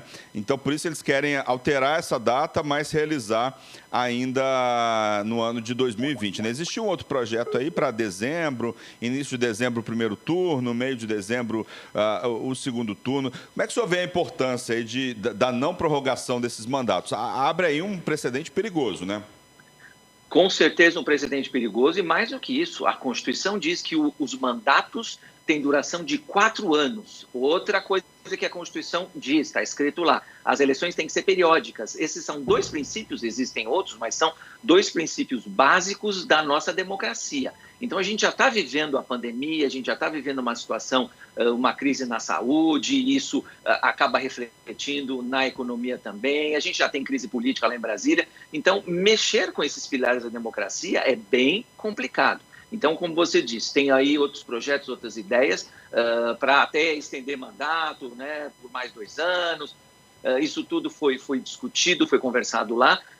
O ministro Barroso, que é o atual presidente do TSE, já tinha mencionado qual é a opinião. Quem decide é o Congresso, mas o ministro Barroso falou em nome do TSE e falou que o TSE é totalmente contra qualquer tipo de prorrogação de mandato. A gente tem que cumprir a Constituição, a gente tem que ter sempre em mente que o melhor para o Brasil, o melhor para a democracia é cumprir o que está na Constituição. Agora, não vai dar para cumprir as datas. Então, já que não vai dar para cumprir as datas, e também não é por vontade somente política. Ontem eu participei de uma conversa com o senador Weverton, que foi o relator lá no Senado dessa proposta, e ele deixou bem claro, ele falou, aqui a gente não tem que discutir a conveniência política, porque a Constituição diz que o mandato é de 4 anos. Aqui a gente tem que discutir a conveniência de saúde do eleitor, dos cidadãos. Então, se a conveniência médica diz que se a gente atrasar aí, me parece que são 42 dias, algumas semanas, vai melhorar a curva, né? Vai estar já numa situação mais controlada, então se a orientação médica é essa, vamos fazer o que os médicos dizem. A gente não tem bola de cristal. Pode ser que chegue em novembro e a situação esteja, sei lá, vamos torcer que não, mas até pior. A gente não tem bola de cristal. Agora, as perspectivas são de que em outubro a gente não estaria ainda numa situação muito confortável. Então, por isso essa decisão de adiar para novembro. E se for para dezembro, como você lembrou, tinha uma proposta para fazer dia 6 de dezembro, talvez dia 20 de dezembro, né? Portanto, deixar mais para frente. Também tinha essa proposta, lá no Senado essa e outras foram derrubadas, mas tudo com a duração do mandato de 4 anos, portanto, a posse dos novos eleitos a partir de 1º de janeiro de 2021. A ideia de deixar para dezembro, o TSE e o ministro Barroso opinaram que não seria tão boa, porque deixa pouca margem para os trabalhos depois de prestação de contas, prazo para prestação de contas, né? Todo mundo que é político sabe que tem que prestar contas, prazo para a justiça analisar as contas, prazo para diplomação. Quer dizer, se deixar tudo isso, se deixar a eleição para dezembro, a gente acaba fazendo isso em janeiro, fevereiro, e aí já num novo mandato. Se fizer em novembro, dá para adequar o calendário, para fazer tudo ainda até dezembro, não análise das contas, que isso realmente, por essa proposta aprovada ontem, acaba ficando também para o ano que vem, mas só isso. O resto, o calendário vai ser adequado. Propaganda eleitoral no rádio, na televisão, as convenções, tudo isso vai ser adequado de acordo com o que foi aprovado ontem no Senado, se a Câmara também aprovar. A gente está dependendo agora da Câmara dos Deputados.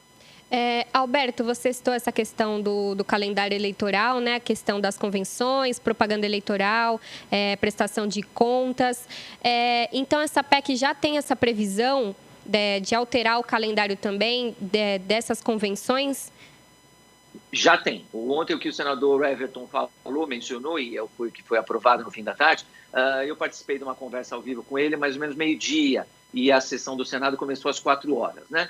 Então, ele dizia, já nessa conversa, que a ideia era, se fosse aprovada a alteração das datas, que o resto do calendário eleitoral tivesse um atraso proporcional. Então, se a gente vai atrasar 42 dias, então vai atrasar 42 dias as convenções, vai atrasar 42 dias o prazo de registro. É importante para os nossos vereadores, nossos prefeitos que estão assistindo, vai alterar o prazo de registro também, que seria 15 de agosto, não vai ser mais, e vai atrasar também o início da propaganda eleitoral, que seria 16 de agosto, não vai ser mais. Então, isso já está no projeto, para efeito do Senado, já está aprovado. Para efeito do Senado, o Senado já cumpriu o papel constitucional dele, que foi fazer 2 votações com quórum de 3/5. Agora, insisto, falta a Câmara, e na Câmara parece que não está existindo aí um consenso ou boas tratativas. Agora, é lógico, a ideia, o ideal, o melhor seria que não houvesse necessidade de atrasar as eleições. Deixa as eleições em outubro, como sempre foi, como está escrito na Constituição. O problema é que a saúde pública é que não está permitindo neste caso. E aí vai ser só em 2020. Um outro assunto que foi derrubado ontem no Senado, que vira e mexe, né, tem gente que retoma, não só a coincidência dos mandatos, o que é péssimo para a democracia, mas outro assunto que foi derrubado ontem é deixar o voto facultativo, né? Não, tem gente aí que está no grupo de risco, vamos deixar essas pessoas o voto facultativo. Hoje o voto é obrigatório até os 70 anos. Como a gente fala em grupo de risco, os médicos falam, né? Eu não sou médico. Os médicos falam em grupo de risco a partir dos 60. Então, alguém lá no Senado teve a proposta apresentou a proposta de tornar o voto facultativo a partir dos 60 anos. Me parece que isso é um desestímulo à nossa política, que já está tão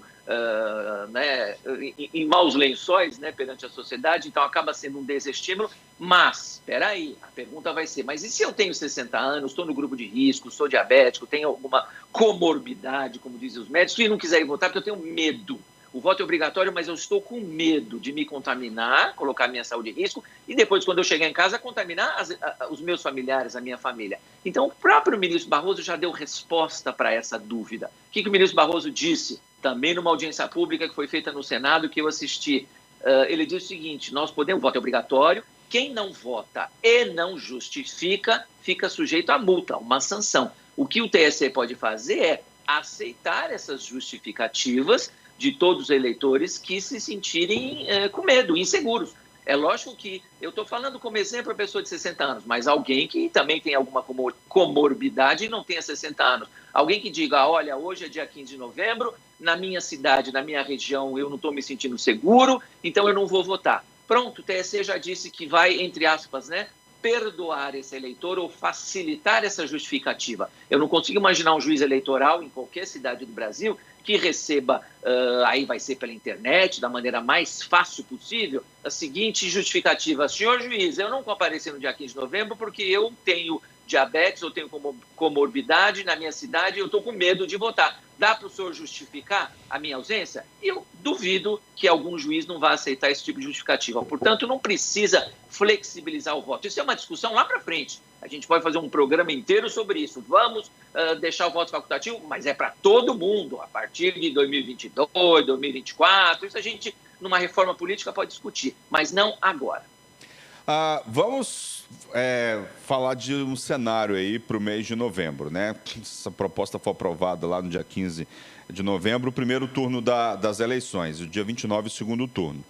A gente está aí, não sabe nem se está no pico da pandemia, né? A gente está tendo aí 1.200, 1.300 mortes por dia. Outro dia foi 50 mil novos casos. Organismos internacionais já fizeram a previsão aí de que essa situação só deve melhorar aqui no Brasil lá para o final de dezembro. Vamos supor que a gente ainda esteja aí com muitos casos e a gente tem uma eleição no meio dessa pandemia, seja lá em novembro, né? Existe a possibilidade de um novo adiamento? Enfim, como é que vai ser esse cenário de uma eleição no meio de uma pandemia, com aglomeração de pessoas fazendo fila, locais de votação cheios? Como é que você prevê essa história toda? Esse calendário, essas datas precisam ser definidas o mais rapidamente possível, justamente para o TSE poder se preparar. E você tem razão, eu fico imaginando, no colégio que eu voto, às vezes tem fila, depende do horário, às vezes não, mas a gente vê aí notícias de lugares que tem uma fila grande. Então, a Justiça Eleitoral, eu acho que nessa altura do campeonato todos os eleitores estão sabendo da necessidade do distanciamento social, mas a Justiça Eleitoral vai ter que instruir, né, os mesários, aquelas pessoas que trabalham no dia da eleição, são convocadas, instruir a insistir no distanciamento social e assim por diante. Então, essa é uma medida que a Justiça Eleitoral vai ter que fazer anúncios na televisão, a Justiça Eleitoral pode fazer no rádio, né, para instruir os eleitores. Agora, está dentro da proposta aprovada ontem pelo Senado a possibilidade de, se numa determinada cidade, se numa determinada região, verificar-se que a pandemia está, ao invés de regredir, está piorando, né? Ao invés de estar regredindo, está piorando, aumento de casos de infectados, aumento de casos de morte, estiver de alguma maneira abalando aquela cidade ou aquela região, a Justiça Eleitoral, então isso está na proposta de ontem, a Justiça Eleitoral vai poder, o TRE daquele estado, vai poder marcar a eleição numa outra data. Então, naquela cidade, em vez de fazer em novembro, faz para dezembro, mas desde que seja até o final do mês de dezembro. Não existe hipótese, até agora, de isso superar, ultrapassar o mês de dezembro. Então, se, como você falou, por exemplo, tiver realmente em alguma região, alguma cidade, a situação estiver muito ruim, o TSE pode dizer, olha, nesta cidade, o TRE, né, do Estado vai dizer, olha, nessa cidade nós não vamos fazer eleição no dia 15, vamos fazer tal data do mês de dezembro. Isso está previsto nessa proposta que foi aprovada ontem. Então, de alguma maneira, vai dar uma segurança, porque o que não dá é para a gente, primeiro, não ter eleição, porque isso fere a democracia, agride a Constituição, então tem que ter eleição, e o que não dá é para não ter uma data definida. Então, seja outubro, seja novembro, seja dezembro, a gente tem que ter uma data geral. Só para lembrar, no Brasil são 5.570 municípios. Então, se eu não puder fazer eleição em 10 ou 20 ou 50 municípios, nos outros 5.500 e tanto nós vamos fazer em benefício, em prol da democracia, em prol da sociedade. Bem, nós gostaríamos de agradecer a presença do Alberto Rola, advogado especialista em direito eleitoral. Muito obrigado pelos esclarecimentos. Muito obrigada, doutor Alberto. Eu que agradeço o pessoal da TV Alesp, eu estou sempre à disposição para que a gente possa voltar a falar numa próxima oportunidade, depois que a Câmara tiver aprovado. Aí a gente vai ter uma coisa mais definitiva. Muito obrigado, bom trabalho. Obrigado, vamos aguardar essa aprovação, vamos acompanhar aqui na Rede Alesp. Bem, o Brasil deve ajudar a produzir em breve uma vacina contra a Covid-19 desenvolvida pela Universidade de Oxford, na Inglaterra, em conjunto com a farmacêutica britânica AstraZeneca. O acordo, segundo o ministro interino da Saúde, general Eduardo Pazuello, deve ser assinado ainda essa semana e contará com a participação da Fiocruz. O imunizante de Oxford é um dos mais avançados até o momento e foi o primeiro a iniciar estudos clínicos de fase 3, que é a última exigida aí por agências regulatórias antes da aprovação final. O Brasil já participa dos testes com 2.000 voluntários, que foram iniciados no último fim de semana e são conduzidos pela Universidade Federal do Estado de São Paulo, a Unifesp. São mil voluntários aqui em São Paulo, Carol, e 1.000 voluntários no Rio de Janeiro, nessa pesquisa bacana, de Oxford. Né? É, bacana, vamos ver. Tem aquela outra, né, a chinesa também, que tem aí, vai ter 9.000 voluntários, né, aqui no Brasil, né, e aí principalmente nos grandes centros, né? Vamos ter aí Rio, São Paulo e outras cidades brasileiras. Bem, a gente agora vai dar um giro informativo via Skype com os nossos repórteres, trazendo aí mais notícias para o Jornal da Rede Alesp. Quem que vem dessa vez, Carol? Vamos lá, a gente vai receber agora o nosso primeiro repórter de hoje, o Sérgio Everton. Muito bom dia, Sérgio. Olá, bom dia, Carol, bom dia, Luciano, tudo bem? Bom dia, Sérgio. Bom dia também, bom dia a nossos telespectadores, né, ouvintes aqui da nossa Rede Alesp. Bom, primeiramente eu vou falar do projeto do PDL de ontem, né? Um PDL que é um projeto de decreto legislativo que foi aprovado ontem numa sessão extraordinária no plenário Juscelino Kubitschek, presidida pelo nosso presidente, deputado Cauê Macris, né, do PSDB. Esse PDL é o decreto, né, que aprovou ontem a indicação de 2 diretores para a ANTP, né, que é a Agência Reguladora de Transporte aqui do Estado de São Paulo. Só para que o telespectador entenda melhor, primeiro ele passou, né, esse PDL passou pela Comissão de Transportes, né, na segunda-feira. O que acontece ali? Há uma sabatina com os 2 indicados, né, foram 2 diretores indicados para assumir aí a direção da Artesp, então eles são sabatinados. Eles estiveram na segunda-feira na Comissão de Transportes e Comunicações. A sabatina, só para que você entenda, os deputados, né, fazem, né, as perguntas, enfim, se direcionam aos 2 para saber informações, obter informações, né? As pessoas acabam não entendendo, a gente fala sabatina, né? Mas sabatina é um questionamento, vamos dizer assim, né? Para saber, né? Porque são cargos importantes, inclusive esses cargos são indicados, né, pelo governador do Estado de São Paulo, e foi o que aconteceu, né? Aprovado, né, essa sabatina aprovada na Comissão de Transportes, aí sim ela foi a plenário, né, para ser discutido com os deputados, com os parlamentares, e depois votado e acabou sendo aprovado, né? Então, eu vou citar aqui os 2 indicados, né, pelo governador que passaram aí pela aprovação do plenário, né, nesse PDL, né, que é o projeto de decreto legislativo. Só para lembrar que aprovado, como é um projeto de decreto, ele já vale, não precisa ser sancionado pelo governador, né? Então, está aprovado com 65 votos aí favoráveis a indicação para ocupar o cargo de diretor-geral da Artesp, o engenheiro Milton Pessoli. Né, o Milton, aliás, os 2, né, foram do Dessa, inclusive, para a diretoria do controle econômico e financeiro da agência, com 58 votos aí favoráveis, o economista e ex-funcionário também, né, do Dessa, o Jorge Fará.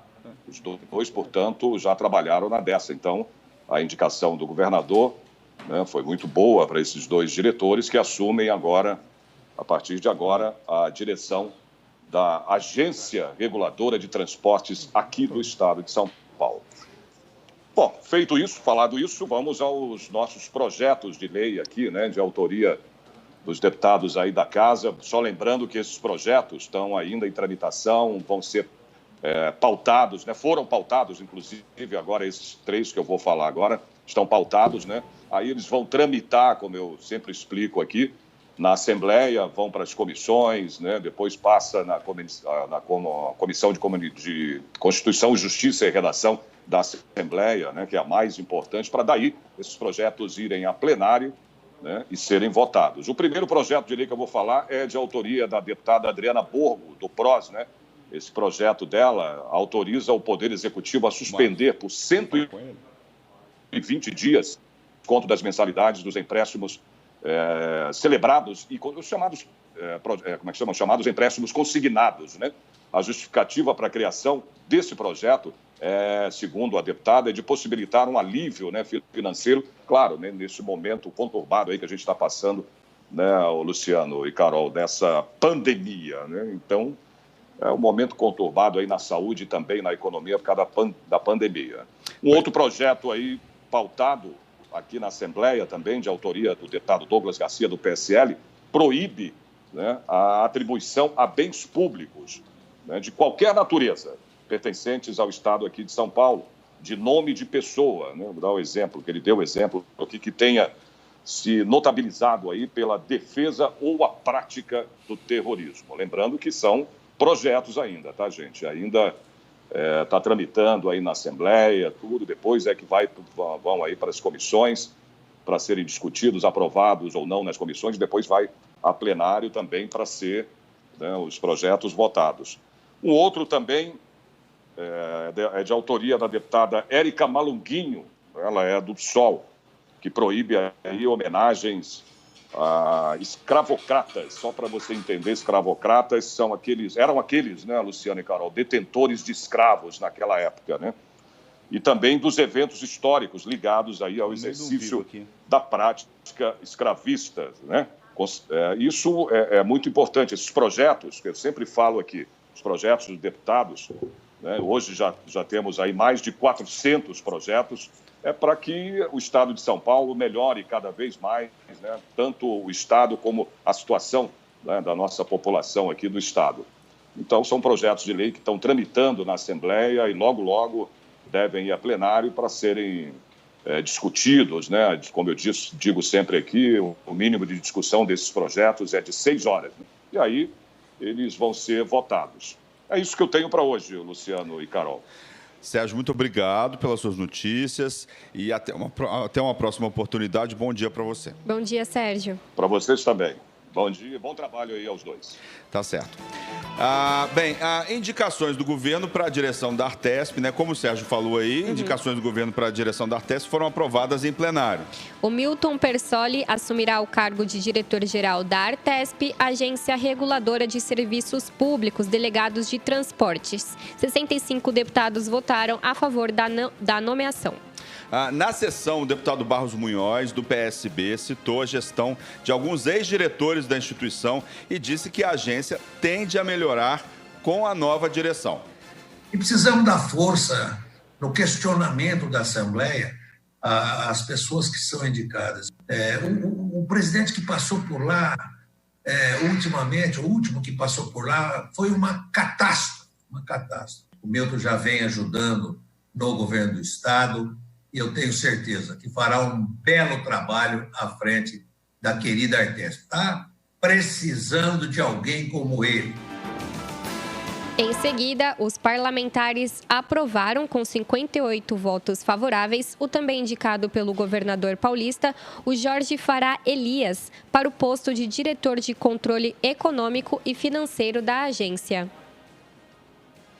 Persoli e Fará participaram aí de uma reunião da Comissão de Transportes e Comunicações para responder a perguntas de parlamentares. A pauta de nomeação dos diretores seguiu para votação no plenário. E o deputado Carlos Gianazzi, do PSOL, alertou para o número de praças de pedágio. Segundo ele, o governo assinou uma concessão bilionária que vai afetar vários municípios com a construção de outras 16 praças em todo o estado. O parlamentar fez críticas sobre o papel da Artesp nesta questão. O governo Dória acaba de entregar mais de 1.000 quilômetros, 1.200 quilômetros de estradas para esses grupos, né? Para essas concessionárias explorarem. Isso vai atingir mais de 60 municípios, ou seja, pedágios, a farra dos pedágios do estado de São Paulo continua. A Artesp é comprometida exatamente com as concessionárias, com a população. A sessão plenária foi presidida pelo deputado Cauê Macris, do PSDB, presidente da Assembleia Legislativa de São Paulo. Jornal da Rede Alesp. A Receita Federal liberou a consulta aí do segundo lote de restituição do Imposto de Renda 2020 na ano base de 2019. Esse pagamento será feito no dia 30 de junho na conta bancária indicada no momento da declaração. Em maio, foi liberado o primeiro lote aos grupos prioritários, que são idosos acima de 60 anos, pessoas com deficiência física, mental ou doença grave. E para consultar se a declaração foi liberada, basta ligar para o Receitafone, que é o número 146, ou acessar o site receita.fazenda.gov.br. Repetindo, receita.fazenda.gov.br. Também é possível checar pelo aplicativo Pessoa Física. O valor do imposto de renda é corrigido pela taxa Selic, porém, ao cair na conta, ela não tem mais nenhum tipo de rendimento. Vale lembrar que, devido à pandemia do novo coronavírus, foi alterada a data limite para a entrega do imposto de renda. Passou de 30 de abril para 30 de junho, ou seja, está terminando aí. Deve declarar que recebeu mais de R$28 mil de renda tributável, comprovou ou vendeu ações na Bolsa, dono de bens valendo mais de R$300 mil, entre outros casos. Jornal da Rede Alesp. Bem, o secretário municipal de São Paulo, Edson Aparecido, divulgou em coletiva ontem pela manhã que a cidade pode ter 1.160.000 infectados pela Covid-19. Esse dado é 10 vezes maior do que o número de casos confirmados oficialmente, que são 120 mil casos. A pesquisa feita entre os dias 10 e 21 de junho tenta, por amostragem, descobrir quantas pessoas já foram infectadas. E a Prefeitura de São Paulo realizou os exames em 96 distritos com moradores acima de 18 anos. Foi por sorteio realizado de acordo com o cadastro de famílias nas 472 UBSs da cidade. Foram escolhidas 12 casas e em um novo sorteio selecionaram o morador. Todos fizeram os 2 testes da Covid-19. Além da coleta de sangue, a chance de acerto é de 99%. Bem, com esse dado aproximado de infectados na cidade de São Paulo, Edson Aparecido salientou que a taxa de letalidade é bem menor que é oficial. Atualmente, pelos dados da própria Secretaria de Saúde, são 26 óbitos para cada 1.000 infectados. Com essa pesquisa, chamada de inquérito sorológico, são 5 óbitos para cada 1.000 infectados. A previsão é que sejam feitos outros 5 levantamentos nos próximos meses. Bem, Carol, estamos terminando já esse primeiro bloco. Confira agora o destaque que marcou esse primeiro bloco do Jornal da Rede Alesp. Um grupo de investidores internacionais enviou uma carta às embaixadas do Brasil nos Estados Unidos, Holanda, França, Noruega, Reino Unido e Suécia, solicitando reuniões com os embaixadores brasileiros para discutir as políticas ambientais do país. O grupo, que representa 29 investidores da Europa, Estados Unidos e Ásia e controla mais de 3 trilhões 600 milhões de dólares em ativos sob gestão, é liderado pela norueguesa Storebrand. Os representantes do grupo deixaram clara a insatisfação em relação ao desmatamento e à proteção dos direitos humanos e alertam que isso pode promover aí uma fuga de investidores internacionais aqui do Brasil. Sempre gosto de falar no finalzinho de bloco, destaque, né? Acho que foi o destaque do primeiro bloco, né? Quer dizer, teremos aí notícias nos próximos dias em relação a essa questão de investimentos internacionais. Eu acho que isso vai causar uma pressão grande aí no governo brasileiro. O que você acha, Carol? Eu também acho, Luciana. Eu acredito que essa pressão seja favorável para que medidas fiscalizadoras que ajudem a gente manter a Amazônia preservada possam ser impostas aqui pelo nosso governo. Pois é, estava conversando esses dias com o pessoal lá, está faltando fiscalização, o pessoal lá da Embrapa estava me dizendo isso, num programa aqui para a Rede Alesp, que a fiscalização parece que deu uma diminuída, tem pouca fiscalização, e aí as pessoas que estão desmatando estão se aproveitando aí para desmatar ainda mais, por isso essas taxas recordes de desmatamento aqui no Brasil, que está chamando a atenção de toda a imprensa internacional, das autoridades internacionais, de ambientalistas. O Brasil está sendo muito citado por causa dessa política ambiental que está acontecendo aqui. O Jornal da Rede Alesp, informando aí tudo o que está acontecendo na luta e prevenção contra o contágio do coronavírus, faz um breve intervalo. Vamos dar uma pequena paradinha e voltamos em poucos minutos com mais informação. Não sai daí que a gente volta já já.